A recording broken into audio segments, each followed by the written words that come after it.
In this episode of the Moto Fugazi build, I'm going to finish tearing down the motor and begin painting. So let's get started and cue some free music. Here we go.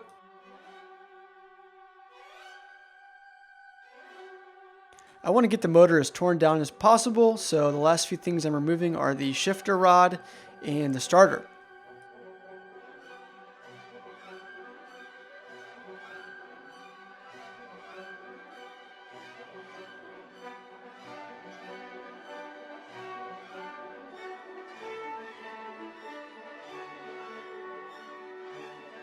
In a quick inspection, I don't notice any major leaks, except for some coolant, which is no big deal, but otherwise the motor's in pretty good shape.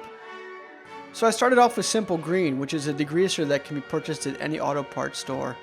I also keep a box of extra white t-shirts laying around that are used up for purposes just like this. So my go-to for most areas was the stainless steel brush with the Simple Green. It did a good job of breaking loose all the grease and working the large surface areas. I made sure to plug any opening that would allow cleaner to get into the engine. However, it's debatable whether just a little bit of Simple Green would actually harm the engine. It doesn't hurt to be too safe. So I didn't think about this earlier, but it made sense to remove the oil filter housing in order to paint it separately from the engine. So I went ahead and drained the oil before I got too far ahead of myself in the cleaning process.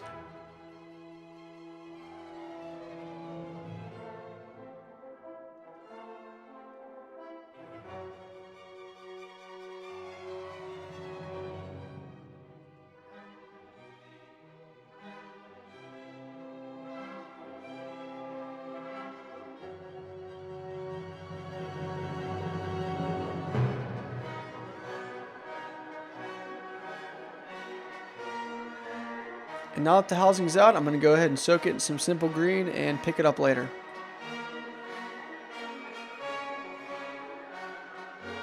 So I used a little carb cleaner to ensure that no residue was remaining on the engine, which ensured a nice clean surface for painting.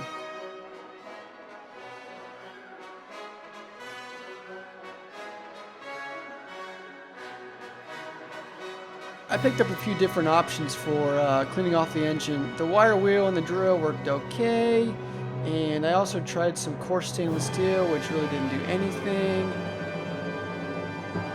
And the Dremel, well, for small little areas was good, but to complete big areas, forget about it. 120 grit sandpaper, however, worked great.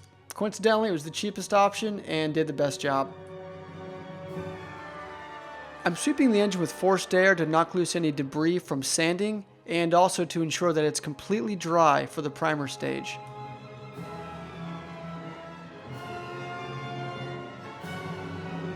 I started to realize that having the engine on the cart would make it just a little bit too difficult to paint, so I picked it up and put it on this stool instead. What I'm doing here is taping off the valve covers because I'd like to take them off in the future and repolish them, and in the meantime I don't want to cover them in paint. Again, this is a VHT engine primer. The stuff went on really thick. I think it did a great job and gave incredibly good coverage for coming from a can.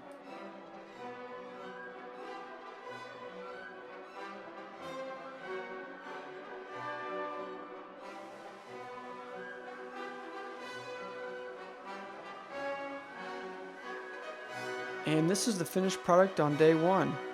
I'm pretty happy with it.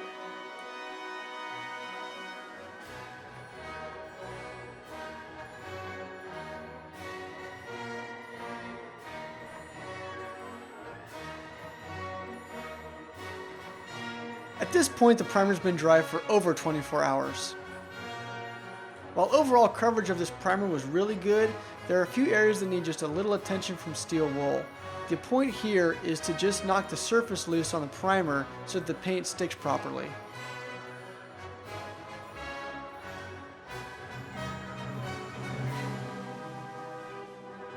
I've decided to go with the cast iron look from VHT, and I think it's going to look really awesome with the look I'm going for the whole bike. For paint coming out of a can, this paint laid on really thick, So definitely follow the instructions and do the 2 light coats first before you do one final heavy coat. I may have learned the hard way. And for the final coat of paint, I'm using the studio light to find any areas where coverage might be a little thin.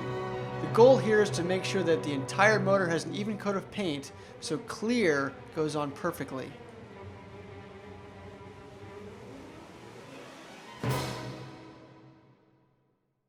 And after 2 coats of clear, the engine's done.